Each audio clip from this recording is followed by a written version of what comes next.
Are you guys ready for... I created a gene stealer call in Rimworld. I'm excited though. I've never played... Rimworld is another game that I've never played either. But it comes like highly recommended. So I am like genuinely like curious. Are you guys ready? In 3, 2, 1. Being blind, violently exploding on contact with sunlight, and above all else, involuntarily vomiting copious amounts of rodents. Because What today, the we fuck? will be attempting to survive Rimworld with the worst possible genetics. Now I know you're thinking, how bad can that really be? I will answer that simply. How bad can that be? Each of our colonists have a genetic complexity of 104 with absolutely no redeeming qualities. Can we Unfathomably survive, or ugly. will we be relegated to humanity's long list of genetic dead ends? Let's find out, but first, a word from our sponsor. World of Tanks is an immersive tank combat game available on PC. I'm so It's set lucky. in an alternate I'm so lucky I timeline where the haven't played this concept of game. infantry was never invented. But that's okay because it's actually a lot of fun and also free to play. Don't know what tank to use? That's actually a very common problem because World of Tanks features a paralyzingly large selection of armored vehicles, including classics like the Panzer IV, but there's also a wide variety of tanks which were likely designed with the help of creativity supplements. Some of my favorites include the Duck, the Doom Turtle, and of course, Soft Richard. Who could be behind such experimental designs? Join millions of players in massive battles that unfold over a variety of environments and strategic objectives. Here's a video of me absolutely annihilating someone.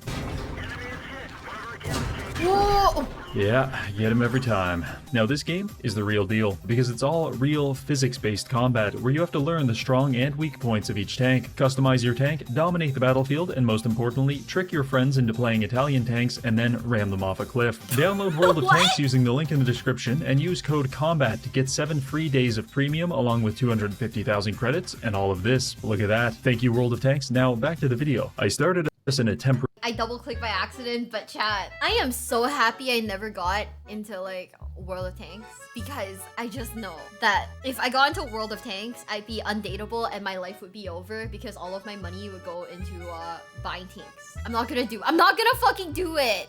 forest. It had plenty of open space, natural resources, and overall, a generally good vibe. But none of that actually mattered because the very second that our colonists physically existed, they immediately underwent a series of unplanned genetic mutations that resulted in R2 turning green, Cornford developing insect mandibles, and best of all, I manifested some kind of giant crab claw. This was Whoa. mildly interesting for about 24 seconds because that's exactly how long it took us to collapse from full-body third-degree burns due to sun exposure. What R2 the and fuck? Cornford were phasing in and out of consciousness as a result of mind-shattering pain, and I had begun vigorously vomiting all over myself. Except Oh my instead God. of stomach contents, I was literally vomiting a stream of rodents because of the rat vomit gene. As I lie on the ground, writhing in the pain of having every cell in my body obliterated with UV radiation, I was powerless but to watch as the That's a dozens of crazy rodents, fucking which I had thing. just vomited, surrounded me and began passionately mating. Some even shameless enough to do so atop of my crippled carcass. This made me ask myself, has science gone too far? No, of course yes. not. That's stupid. Let's try again. Attempt 2 went substantially better because this time I didn't mutate into a half-man, half-crustacean freak who would have to live in fear of being hunted down by a cabal of Chinese fishmongers. However, I did still have to live in fear of the sun melting off all of my skin in the next 30 seconds. So we tried to mine into the side of this mountain to escape. Okay. Unfortunately, it turns out we are not very good miners. It's probably because of the bad back, frail body, near blindness, and pig hands. As you may imagine, this Oh, resulted in us fuck. desperately clawing at the stone for about 15 seconds before the sun purged us from existence with acute radiation poisoning. For attempt 3, we tried to protect ourselves using sunglasses and straw hats. This was an improvement only in the sense that our corpses are now vaguely more stylish. Clearly, I may have overestimated my abilities on this one. It's time to make some concessions. Guys, what is Rimworld about? Because this is so interesting. I don't think I've ever played Rimworld, and I don't think I've ever seen Rimworld. But what is this about? How is this a gene stealer call? I have no idea. I'm waiting for that part too. I am like genuinely like curious. You're crashing on an alien planet and trying to survive. Okay. Sandbox colony sim. This is the basics, but it gets really wild. Okay.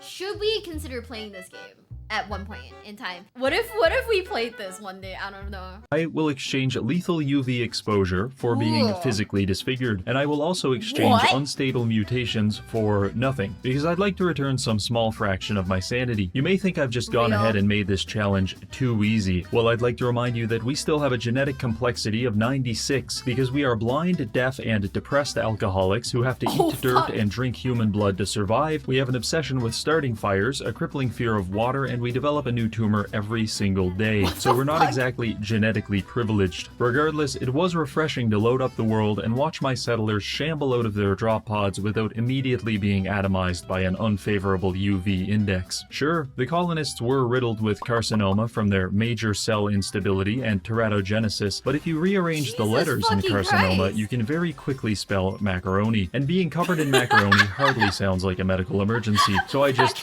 ignored it. We got to work setting up some living quarters and planting some crops. However, our colonists are so physically wretched that they're not really able to do anything effectively, and watching them try to work evokes the same feelings as watching a quadriplegic fall out of their wheelchair. Regardless, after several hours of me uncomfortably witnessing their labor, we had managed to construct something vaguely resembling a house, a third of a hallway, and some basic farms. But around day 4, we had run into an issue. The macaroni from earlier had become aggressively metastatic, and it had spread to several areas in Andri and Martinson's bodies, rendering them physically unable to move. I used my doctor to attempt to remove the tumors, but his chronic narcolepsy caused him to fall asleep in the middle of lung surgery. By the time he woke up, he too was unable to move because of his own rapidly expanding network of tumors. The Rimworld storyteller must have felt extremely awkward watching my colony fail this spectacularly because they sent me a man in black in an attempt to help us out. It was nice to have a colonist whose genetic code wasn't written in Comic Sans, but he had a lot of work to do. First order of business is surgery. I've decided that our colonists can't be trusted not to develop tumors in their arms and legs, so I'm just going to take their arms and legs. Don't worry though, we'll be replacing them with pieces of scrap wood I found lying around the base. I had Keisuke perform the first surgery on Martinson. It actually went pretty well, and we managed to replace his leg with a wooden peg, effectively removing his tumor in the process. Inspired by this performance, I moved on to replacing his right arm, which didn't go so well. Keisuke accidentally killed Martinson, which caused our pet zebra to go insane and kick him in the face, resulting in his immediate death. This is what we call a learning moment.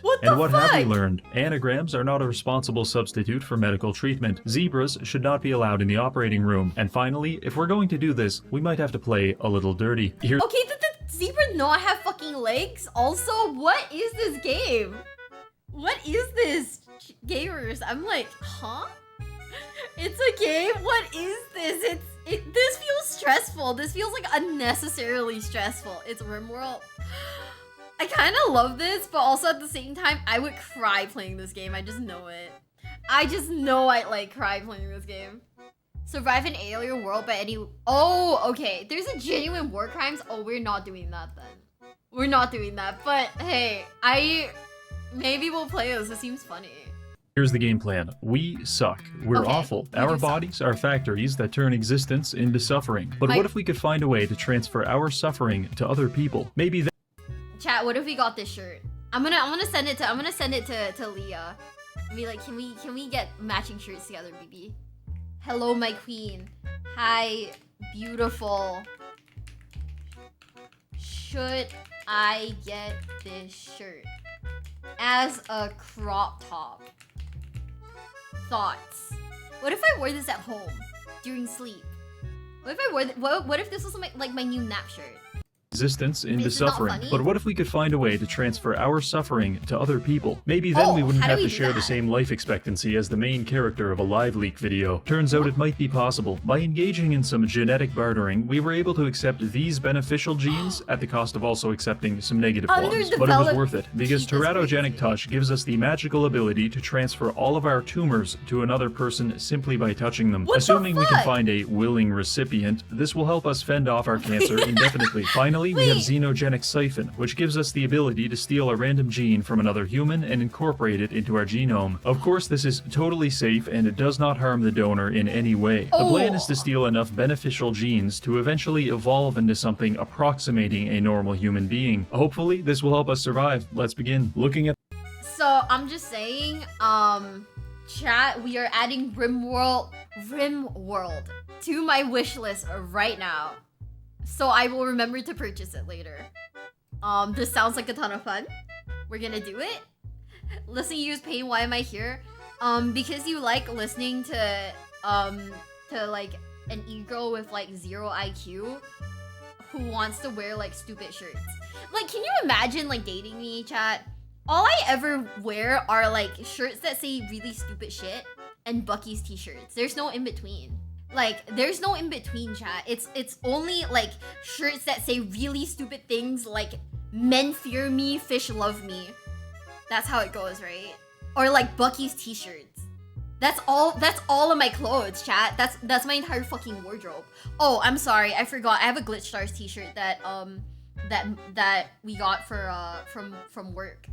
God forbid a girl has whimsy. God forbid a girl has hobbies, chat. And my hobby is wearing stupid t-shirts and drinking Monster Energy. No wonder you're single. Shut up. Shut up. I need a. Oh my god. Do you want to know something? Do you know what I realized they have at Bucky's that I kind of want to get? They have like a Bucky's onesie at Bucky's. So I might have to go to Bucky's to cop the onesie, chat.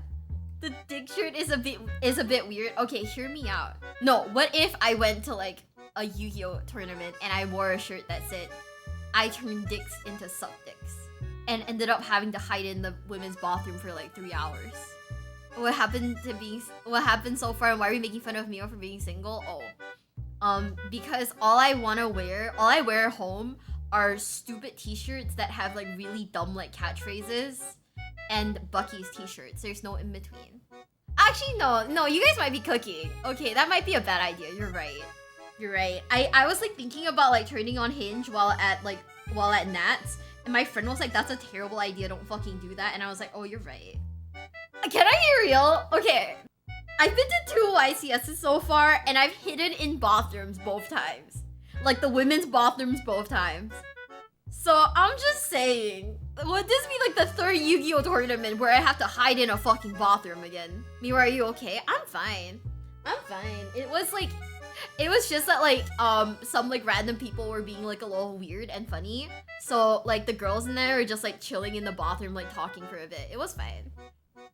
Aren't you a TCG player? Pickup lines and flirting should be your forte. But hear me out. I'm a girl.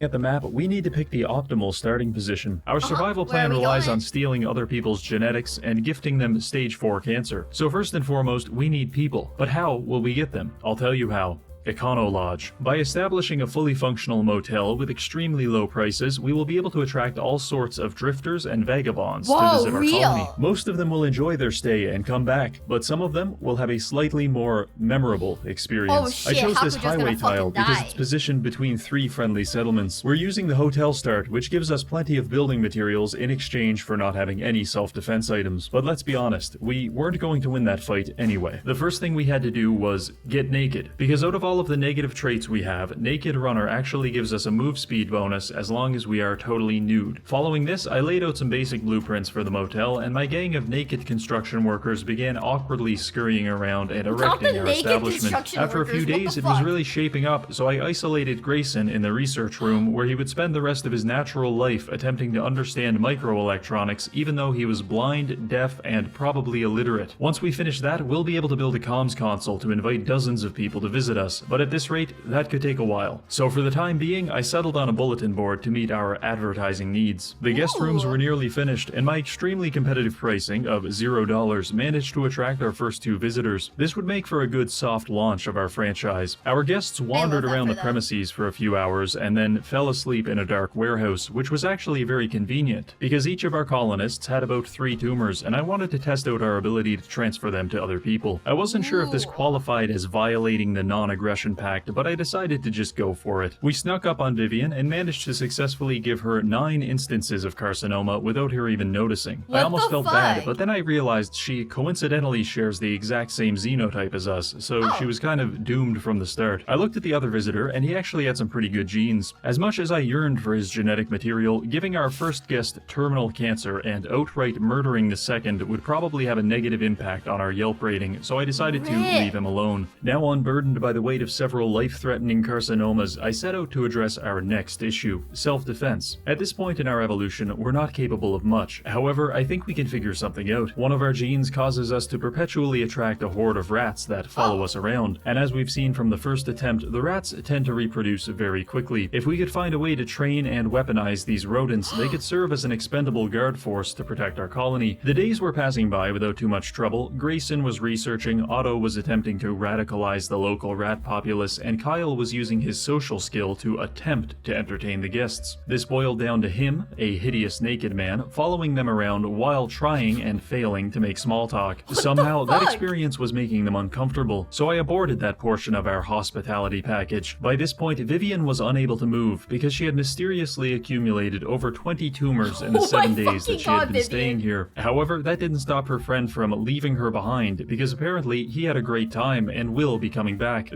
Guys, is this multiplayer? Is this a game that I can play with chat? Oh, apparently Leah thought that I wanted to get a shirt for this shirt for MBT. The I suck dick shirt for MBT. But no, I wanted to get it for myself. Not about mods. Ooh, okay, what are we playing? We're watching a video on someone creating a Gene Stealer cult in like Rimworld, which so far, by the way, is very funny. I'm really enjoying it, and I kind of want to play this, and I wonder if we could play with chat. But worst case scenario, we'll just create a cult, you know, just name them after members of chat. Vivian certainly won't, because not long after that, she died. Not from the 31 tumors, but because I literally forgot you have to feed human beings to keep them alive. I will accept some responsibility for this. In fact, Vivian's untimely demise made me begin closely examining my actions from a moral perspective. And overall, I was very satisfied. You see, when your genetic code looks like the prototype for Lou Gehrig's disease, you feel a certain indignance regarding your place in the world, but more specifically, I felt extremely bitter towards the healthy people. People whose bodies weren't actively trying to complete some kind of unauthorized suicide pact. It's all very unfair, and I yearn for genetic equity. So in a stunning example of art imitating art, I decided to model my motel business after the Gene Stealer cults of Warhammer 40k. We would slowly assimilate the local populace into our ranks, and once the time is right, we will strike out against the genetic upper class, wiping them off the face of the earth and achieving a truly just society. And we already have our first collaborator, because we've just been attacked by a wild maniac. They probably took one look at our horribly emaciated colonists and thought we'd be an easy target, but little did they know we have been secretly cultivating an army of man-eating rats. In reality, we only have 2 rats,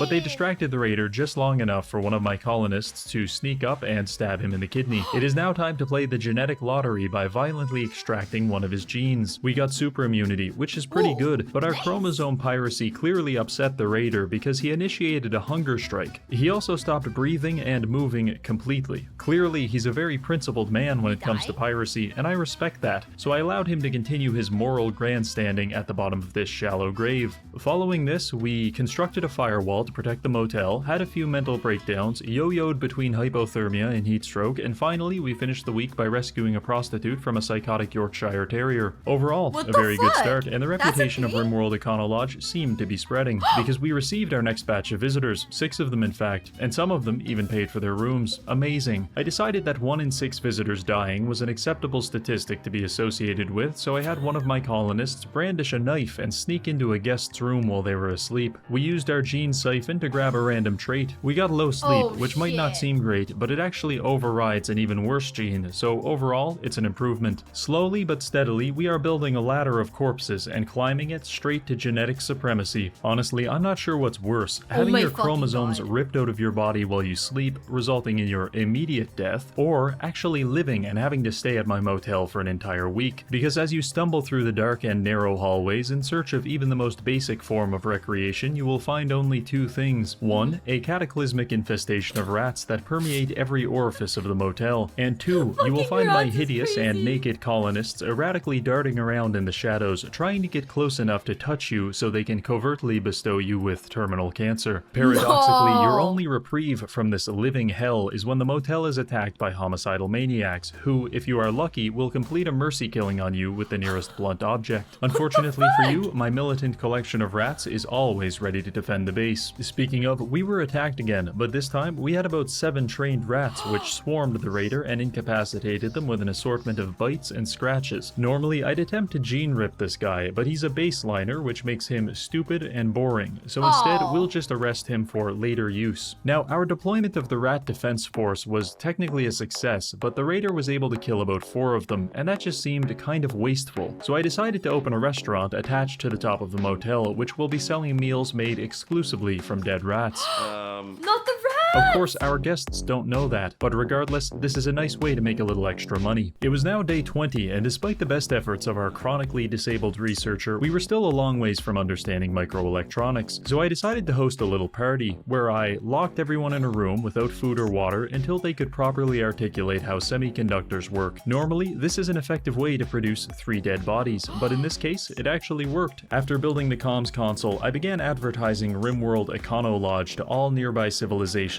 by inviting them for a free stay. This means more people, and more people means more genes, which will hopefully translate to less violent outbursts as a result of being genetically depressed. We now had a semi-steady stream of visitors at our motel, and we slowly started picking them off for their delicious chromosomes. Some notable acquisitions included Fast Runner, Dead Calm, and Long Jump Legs. Needless to say, the cult is evolving. Just as things were starting to look up for us, I was notified there was a giant space battle taking place directly above my motel, and I should beware of stray plasma blasts and falling debris. Oh yeah, this is great. As if the 1 in 6 chance of being violently assassinated wasn't exciting enough, my guests can now edge themselves to the thought of a chunk of space debris flattening them at any given moment. All in all, we survived the bombardment, but the forest did not. As a man who built his entire motel out of drywall and asbestos, the size of this forest fire was mildly concerning, but we got lucky because some kid wanted to join the colony, and of course, I accepted. Originally, I was just going to murder him for his genes, but it turns out he's some kind of embryonic furry, so instead I just assigned him to menial labor, such as fighting forest fires, scrubbing blood out of the bed sheets, and of course digging fresh graves for our more indefinite visitors. By this point, most of our basic needs have been satisfied. We are slowly improving our genetics, the base is relatively safe, and we have an abundance of raw steel, which is the only source of nutrition my colonists will eat. The only missing component was hemogen. We need it, and surprisingly, the motel guests aren't open to the concept of sharing. That's where this bad boy comes in. A giant vat of goo that passively sucks the hemogen out of a human body and delivers it in a nice little sippy pouch for my colonists. The only issue was acquiring the advanced components to craft it. Fortunately, I was able to convince a random tribesperson to go explore the ancient danger, where he found everything we would need. His leg was blown off in the process, but we got the component, and that's all that matters. Alright, let's test this out. Josephine, I really hope you haven't become too accustomed to being alive, because you are going in the vat. This portion of your stay at Rimworld econo-lodge is strictly non-negotiable. Around this point, I was starting to become worried about the state of our military. Raid difficulty was increasing faster than our population of rats, and my prediction was that soon we would all be dead. A sane individual would have tried to solve this problem by building auto turrets, but me, I wanted to double down on the rats. I decided to leverage our weak stomachs in combination with the rat vomit gene as a way of achieving rodent hyperinflation. By feeding Kyle a strict diet of nothing but raw meat and beer, we could ensure a near perpetual state of vomiting, and as a result, an endless supply of rats. Before long, we had accumulated over 30. Normally, this would be difficult to manage, but we found a psi trainer in the ancient tomb, which helped Otto improve his animal stat such that he could kind of vaguely exercise some control over the Skaven clan that was now inhabiting our base. The next step in our plan to subvert the healthy people, unsurprisingly, involves a lot of explosives. We had accumulated a few drifters from random events, and naturally, I put them to work in sweatshops producing industrial amounts of chem fuel. If anyone asks, this is strictly for the drop pods we are building and nothing else. Speaking of drop pods, they will be the key ingredient in manipulating the population. You see, we've been killing a few people, and our genes are improving. We even managed to steal this guy's entire racial identity. And I was 2% African, so I am legally allowed to say the word nigger. But slaughtering the innocent is not very good for PR. And eventually the nearby factions will realize Rimworld econo-lodge has a homicide problem, and they'll stop sending us visitors. However, I would like to introduce the concept of bribery. By loading up a drop pod with beer and sending it to a faction HQ, we can manipulate them into liking us and sending us more visitors, which we will invariably massacre. What is a human life worth? About 28 beer, as it turns out. And when we have alcohol shortages, I can just mail them back the estate of the deceased visitors, and that works pretty good too. We can even slowly convince our natural enemies to like us by inundating them with obscene amounts of alcohol. Everyone is my friend, and my love language is acts of violence. At this point, we settled into a steady rhythm of abducting people, mass-producing rats, and of course, entering fits of inconsolable sobbing. Over the next 25 days, our manipulation tactics allowed us to accumulate an impressive collection of genetics. The only thing that was really really slowing us down was whenever it would rain, all of my colonists would become catatonic because of their crippling fear of water. Despite this, we were becoming something more than human, like Superman, if he was blind and psychotic. I found the key to this was exploiting the villages which had a higher chance of spawning villagers with custom xenotypes, because that means there's a chance of one of our visitors having genetics like this. Holy shit. People with genetic Was that genetic thing called Fuckmaster 8000? Because that's fucking fire. Holy shit. That's so dumb. I love this. Hi besties, it's me, Miwa, and if you're enjoying today's video, please consider subscribing, okay? Like, please, please, please, please, please, please, please, please, please, times a billion. I'm like, really asking this of you, ne?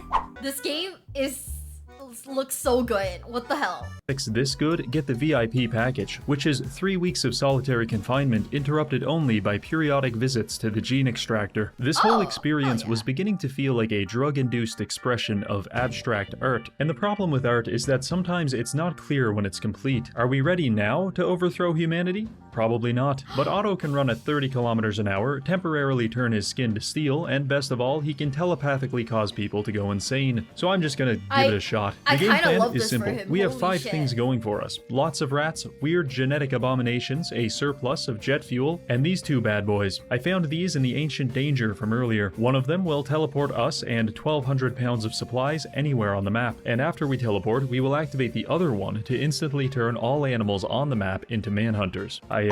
I don't know if we'll survive this, but it should be fun. I attempted to gather some weapons for the attack. We should have a bunch left over from the dozens of people we killed, but I had a hard time finding anything. Originally, I thought I just accidentally sold them, but upon reviewing the footage, I realized my fucking weirdo colonists were literally eating the bolt-action rifles. Jesus Christ, get me out of here. Okay, so I just grabbed whatever I could find and set out. We activated the teleporter and chose this settlement. Why? Because I wanted to prove a point that no one is safe from the genetic uprising, even if they've isolated themselves on some piece of shit island 4,000 kilometers off the coast. Damn. We arrived, and so did our 65 rats and 1,000 pounds of explosive barrels. The battle was on, and the first casualty was my frame rate. Things quickly devolved into a gruesome melee. Our foes were technologically superior, but 65 rats is a pretty good equalizer. I had Otto harden his skin and take up a strategic position with the shotgun. He was, of course, still blind, so the efficacy of this tactic was questionable at best. Kyle was fundamentally incapable of violence, so instead I had him activate the animal transmitter, which immediately turned about 25 different animals into bloodthirsty killing machines that were now headed straight for the base. Following this, I used his healing abilities to try to patch up our soldiers, and when he was out of cooldowns, I ran him straight into the enemy to use his acidic detonation ability.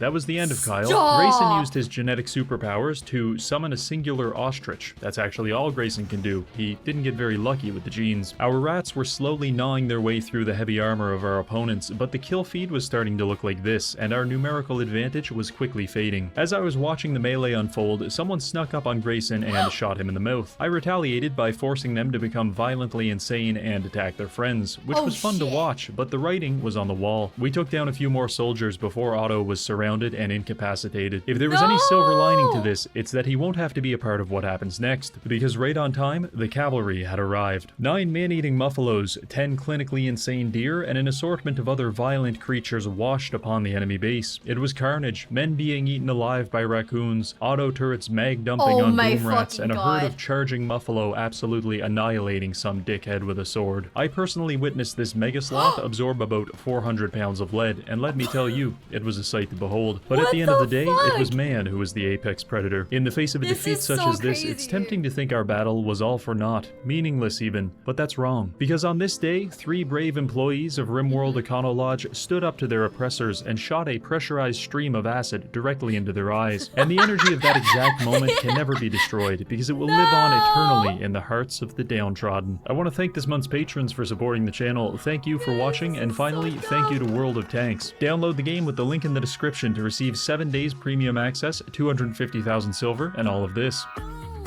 I'm just saying, I want World of Tanks to like sponsor me.